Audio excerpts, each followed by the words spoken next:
बड़ी खबर आने वाली थी। इलाहाबाद हाई कोर्ट के न्यायाधीश जस्टिस जगमोहन लाल सिन्हा 1971 में हुए लोकसभा चुनाव पर तत्कालीन प्रधानमंत्री इंदिरा गांधी के खिलाफ याचिका पर फैसला सुनाने वाली थी। 12 जून 1975 की सुबह जब 55 साल के दुबले पतले सिन्हा कोर्ट पहुंचे तो वहां अच्छे कपड़ों में आए पेशकार ने खचाखच भरे कोर्ट रूम में ऊंची आवाज में कहा, महानुभावों ध्यान से सुनिए, जज साहब जब राजनारायण की याचिका पर फैसला सुनाएंगे तब कोई ताली नहीं बजाएगा। अपने सामने 258 पेज के फैसले के साथ मौजूद सिन्हा ने कहा, मैं इस केस से जुड़े सभी पहलुओं पर केवल निष्कर्षों को पढ़ूंगा। फिर उन्होंने कहा, याचिका स्वीकार की जाती है। एक पल के लिए तो पूरे कोर्ट में सन्नाटा छा गया। फिर खुशी से पूरा कोर्ट रूम गूंज उठा। इंदिरा को चुनाव में भ्रष्ट आचरणों का दोषी पाया गया था। इंदिरा के लिए उनके पद से हटाए जाने का फैसला उतना दुखद नहीं था जितना कि 6 सालों तक किसी निर्वाचित पद पर बने रहने से उन्हें वंचित कर देना। इंदिरा को इस बात को लेकर सुकून जरूर था कि जस्टिस सिन्हा ने फैसले पर 20 दिनों की रोक लगाकर थोड़ा विराम दे दिया था। इंदिरा के त्रिमूर्ति उनके बेटे संजय गांधी, हरियाणा के मुख्यमंत्री बंसीलाल और उनके सहायक सचिव आर.के. धवन ने इंदिरा की ऐसी छवि गढ़ी कि उन्हें असली समाजवाद और लोकतंत्र का पैरोकार साबित कर दिया। कोर्ट के फैसले को जल्द ही महत्वहीन बना दिया गया और इंदिरा ने जता दिया कि वह कुर्सी छोड़ने वाली नहीं है। उनके खिलाफ विपक्ष और छात्र आंदोलन तेज हो गए थे। विपक्ष कह रहा था कि वह कोर्ट के फैसले को सड़कों पर चुनौती देकर लोकतांत्रिक ढांचे को तबाह करना चाहती है। विपक्ष की यह आवाज इंदिरा के समर्थन में लग रहे नारों के शोर में डूब गई थी। अब विपक्ष के पास जेपी से बेहतर कोई विकल्प नहीं था।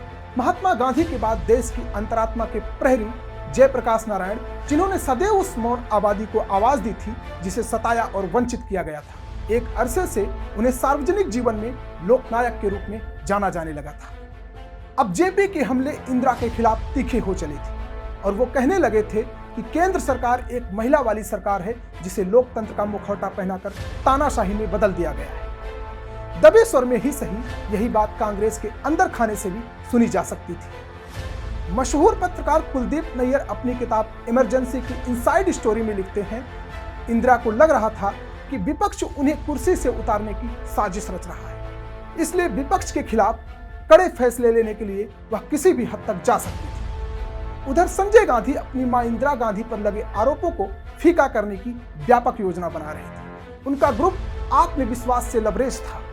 इंदिरा उनकी छोटी छोटी बातों पर उनके साथ खड़ी दिखती थी। इंदिरा न केवल उनकी छोटी छोटी बातों पर उनके साथ खड़ी दिखती थी बल्कि उसे अमल में लाए जाने के लिए हमेशा तैयार भी रहती थी। गिरफ्तार किए जाने वाले विपक्षी नेताओं की लिस्ट तैयार की जा रही थी। समाचार पत्रों पर सेंसरशिप लागू करने का खाका तैयार किया जा रहा था। भरोसेमंद अधिकारियों को प्रमुख पदों पर बैठाया जा रहा था।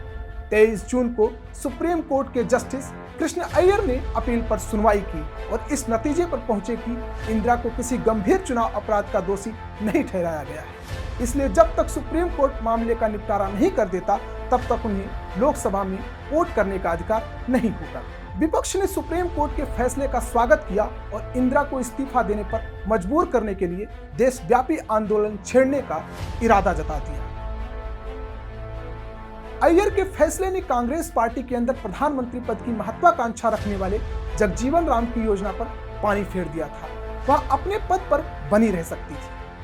24 जून को पश्चिम बंगाल के मुख्यमंत्री सिद्धार्थ शंकर राय ने इंदिरा को फोन करके कहा कि अगर कुछ करना है तो इसका एक ही तरीका है, आंतरिक इमरजेंसी का ऐलान कर दिया जाए। उन्होंने कहा, आर्टिकल 352 राष्ट्रपति को यह अधिकार देता है कि देश की आंतरिक अशांति की स्थिति में वे इमरजेंसी लगा दें, जिससे सरकार के पास व्यापक अधिकार आ जाएंगे। इंदिरा ने उन्हें तत्काल दिल्ली बुला लिया और देश में इमरजेंसी लगाने का फैसला ले लिया। कार्रवाई करने का समय 25 जून की आधी रात को रखा गया क्योंकि माना जा रहा था कि तब तक सुप्रीम कोर्ट का फैसला आ सकता है। विपक्षी नेता 25 जून की रैली की तैयारियां कर रहे थे। लोकनायक जयप्रकाश नारायण के दिल्ली आने में देरी के चलते रैली को एक दिन के लिए टाल दिया गया था। 25 जून की रात 11:45 पर सिद्धार्थ शंकर राय ने राष्ट्रपति फखरुद्दीन अली अहमद को इमरजेंसी लागू करने के फैसले पर राजी कर लिया था, यानी तय समय से 15 मिनट पहले। घोषणा में कहा गया कि गंभीर आपातकाल की स्थिति है जिसमें भारत को आंतरिक उपद्रव से खतरा है। यह बहुत कुछ वैसा ही था जैसा बरसों पहले जर्मनी में हुआ था। भोर की रात में ही अचानक कार्रवाई तेज हो गई। विपक्षी नेताओं को एक एक कर गिरफ्तार किया जाने लगा। अटल बिहारी वाजपेयी, अशोक मेहता और मोरारजी देसाई को गिरफ्तार कर लिया गया। जब जेपी को हिरासत में लिया गया तब उनके मुंह से एक संस्कृत का श्लोक निकला, विनाश काले विपरीत बुद्धि। अखबारों के दफ्तरों की बिजली काट ली गई, प्रेस पर पूरी तरह सेंसरशिप लागू कर दिया गया और देशवासियों को उनके तमाम संवैधानिक अधिकारों से वंचित कर दिया गया। 26 जून की सुबह रेडियो पर इंदिरा की आवाज आई, भाइयों और बहनों, राष्ट्रपति जी ने आपातकाल की घोषणा की है। इससे आतंकित होने का कोई कारण नहीं है। The President has proclaimed emergency.